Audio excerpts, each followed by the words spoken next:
Okay. Hello. Hope you're well. So by the time this gets posted, it'll likely be like July or something.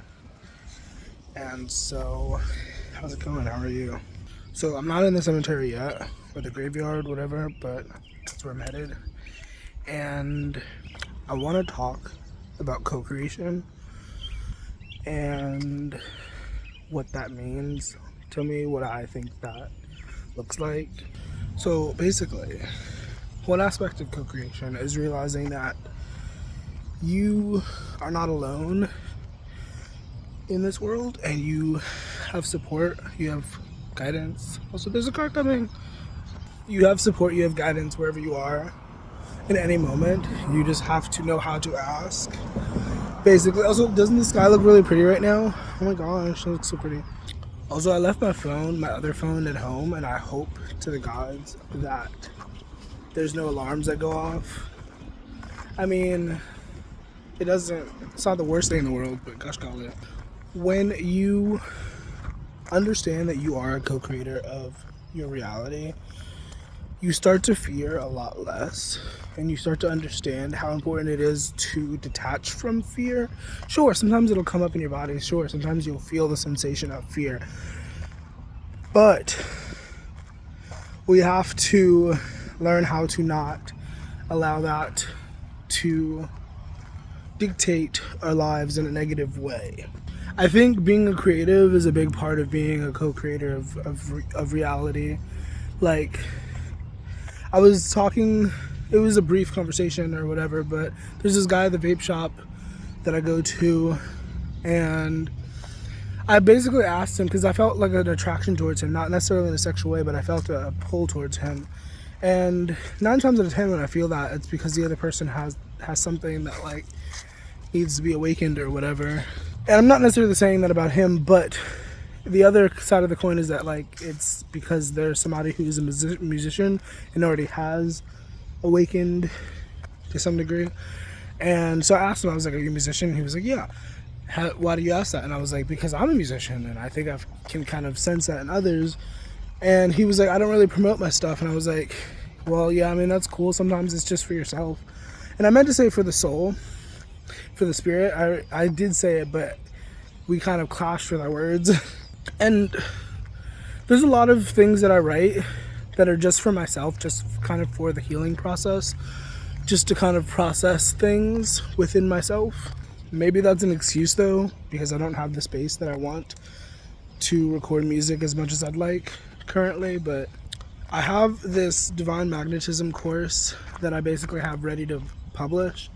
And I'm kind of scared to publish it because I'm afraid that if I publish it, it's just gonna kind of sit there. Nobody's gonna like do anything with it. And I've been sitting with it since currently it's March 11th when I'm recording this. But by the time you see this, it'll be July, and I've been working on this since like last November, I think. I think it was November, maybe October when I conceptualized it. Maybe sooner. I don't know. But yeah, for the most part, things are going pretty good for me. My mom hasn't bothered me about the housing situation in a while. I have been having to deal with my brothers being obnoxious, if you want to use that word. I don't know. I mean, if I am sleeping, because I don't sleep all the time, then there's a couch that's right next to the door. And so like when people go, like, you know me, and a few moments ago the light was on, and so I don't know, my brother and his girlfriend were doing whatever in the kitchen, and that's fine, whatever. I usually try to get out the way if the weather allows me to do so, you know what I mean? Let me not interrupt your flow, right?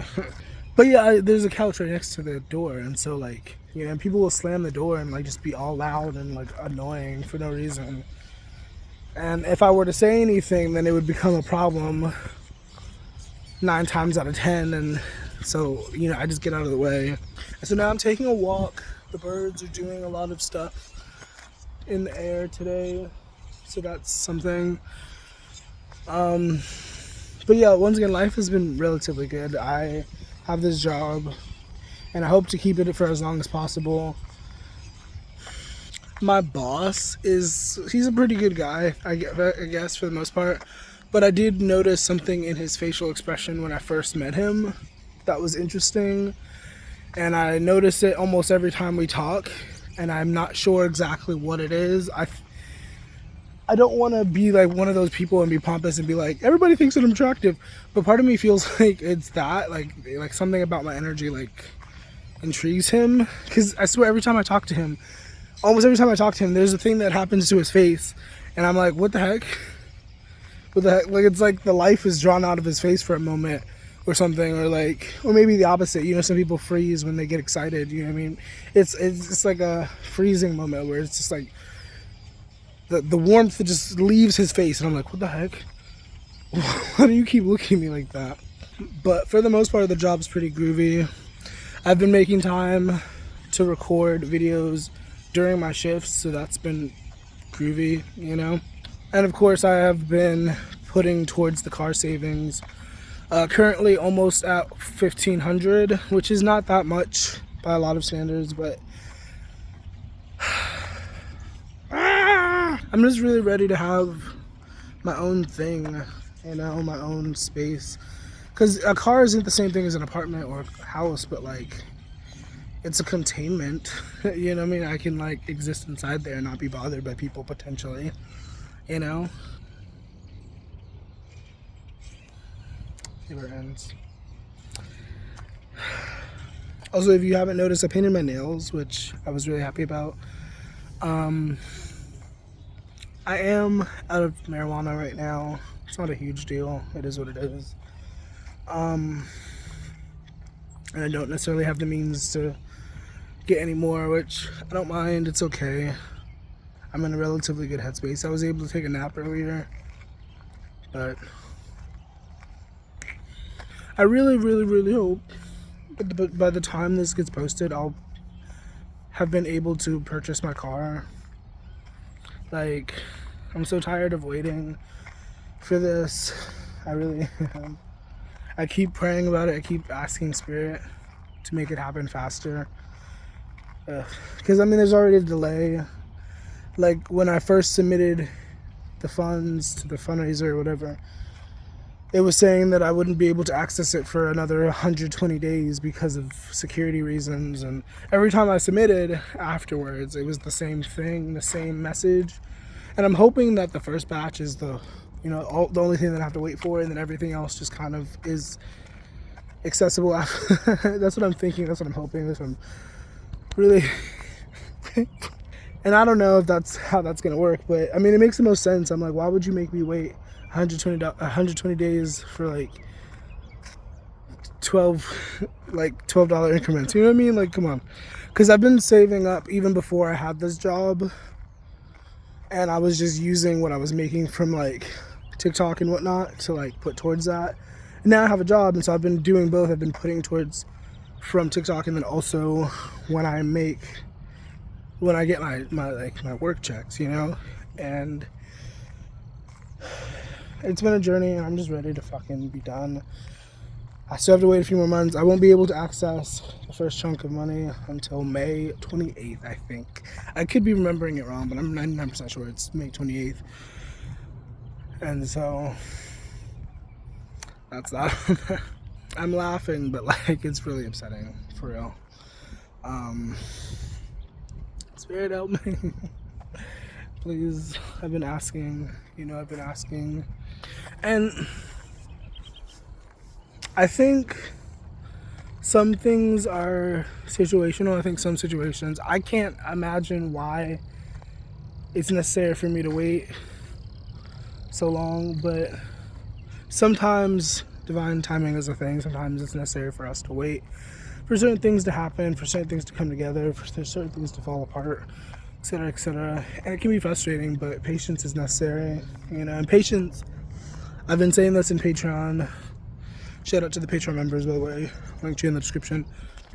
Patience isn't just like sitting around and waiting. Patience is also taking the energy, to genuinely appreciate what you're waiting for, or also, or the waiting period, like, you know, to appreciate the waiting period, not be like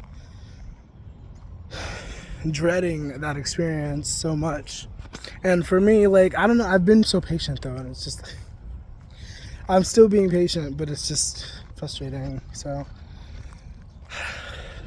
but I mean, a lot of these videos wouldn't happen, I guess, if I already had my car. I wouldn't be walking in the cemetery making these videos. I would be probably doing it in my car, which eventually that'll be a thing. But I don't know. I don't know what the grander scheme of my life is supposed to look like. So maybe it's necessary, you know. Because sometimes when you think about it, when you think about the things that you want or wanted, there's a lot of things that happened in the in-between time that probably wouldn't have happened if you had just gotten it like that. And for a lot of us, unfortunately, that's the lesson. That's the, you know. I mean, money doesn't solve things necessarily, but it does give you space to be able to fix things a lot easier, a lot more efficiently. Like when it comes to mental health and like just anything non-tangible or even tangible, you know. It won't fix death though, not yet. We haven't figured it out, but, or at least it's not known to the public. But, you know, as if death were a thing to be fixed. But you know what I'm saying, for the people who are afraid of death, whatever. Now Lord is playing in my ear, in my head. I don't think about death, but it's okay if you do. But yeah, co-creation has been a big aspect of my life, I think, the last few years. Like, even when I was homeless in Indiana, I made it a really big point to be conscious of my energy and aware of what I was, like, attracting to me to some degree. Like, and I don't know, I think I'm kind of special, low-key, because I was also on heavy drugs, and that should have been a hindrance. That should have been, like, something that, like, took me off that path, but to some degree it strengthened, not necessarily it strengthened, but I allowed it to strengthen me, I'll say it like that. Because I was very curious about why it was like such a thing in my life and why it was happening and like how to fix it and how to like control it and manage it, you know, versus just falling into it and just allowing it to consume me like a lot of people unfortunately end up doing. I witnessed a lot of people with that sort of story, unfortunately. I also witnessed a lot of people who recovered and made a full recovery, and I'm not there yet. Well, I mean, with heavy drugs, yes. I haven't done heavy drugs. I've done heavy drugs. There was a guy, a deaf mute guy or whatever, who offered to smoke with me some crack or whatever, I don't know. And this happened like months ago, and it was a moment. It happened. I documented it in my journal. Did I crave for it the next day? No. Was I fiending? No. Like, it was just a moment, and it happened, and I was like aware of it, and it was, you know what I mean? It was fun. It felt good, but I mean, also I'm not really not to get into the semantics, I'm not really a crack guy.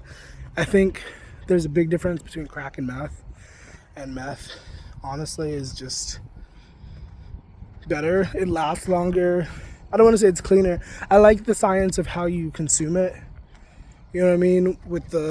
Because you get to see it kind of like do things inside of the container that it's in. I like it. That's part of why it appeals to me, I think. Or appealed, past tense, because I haven't done it and I haven't leaned into it in a while, thankfully. But anyways, I meant I wasn't done with it in terms of marijuana, because I've been smoking marijuana, and that's been, if we want to call it a struggle, it's been a struggle. Because ideally, I wouldn't be smoking at all, and I would just be 100% focused on my creative passions and my creative projects and all that shit, you know? But unfortunately, that's not the reality that I have. That's not my life. That's just me being honest, you know? Thankfully, I have the awareness that I do. I'm able to talk about it, and I'm able to, you know? And I think that's one of the reasons why.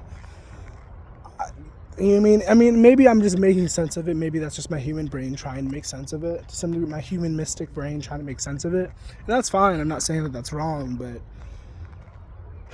you know, I think to some degree that's a big reason why I have this, why we have these afflictions, these traumas, these wounds, these beautiful sunsets, is so that we can process it, turn it into art, turn it into wisdom, turn it into something for somebody else who's also experiencing it to come across and be affected positively. You know what I mean? Because think of any time there's a song and it really deeply resonates with you, and think of the ways in which a song or a piece of media, piece of film, whatever, has like changed your perspective or changed the trajectory of your life to some degree. You know what I mean?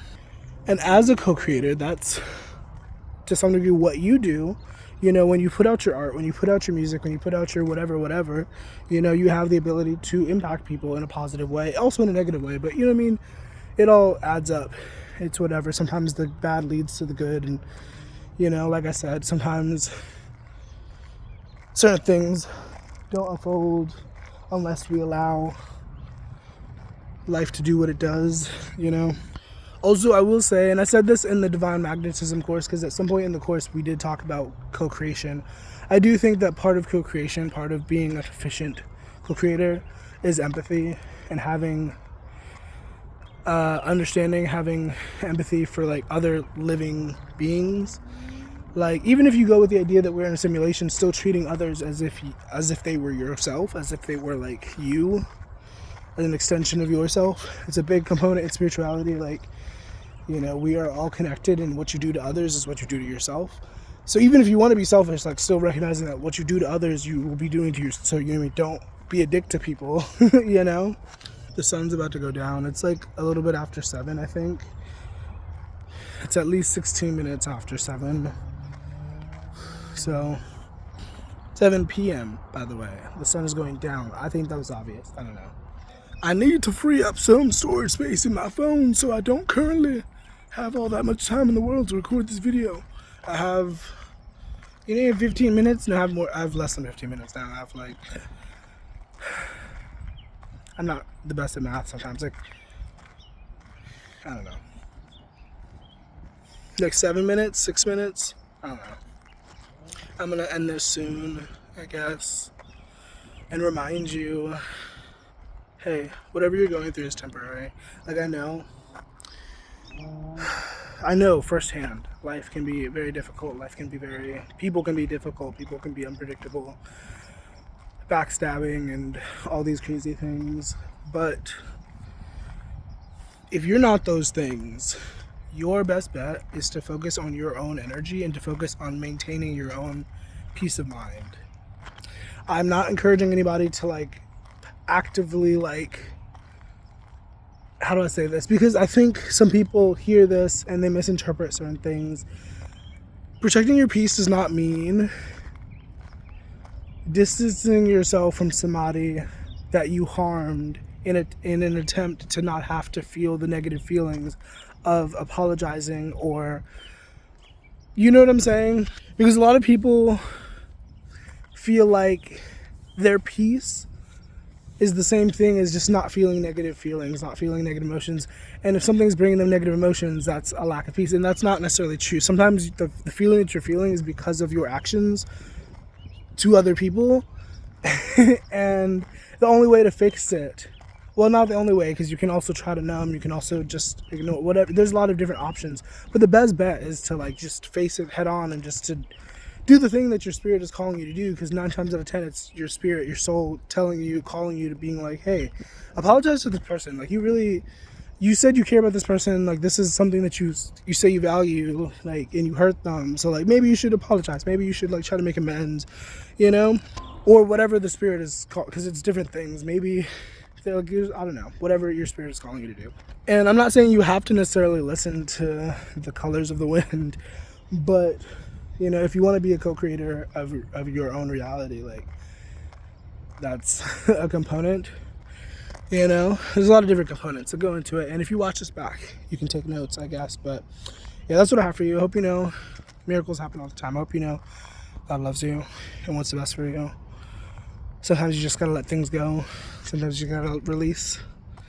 Stop letting it be such a burden on your brain, you know? And maybe do some jumping jacks. I don't know. And I hope you have a nice rest of your day. Hope you stay hydrated, take care of yourself. Check out the link tree down below, by the way. Have a nice one. Bye.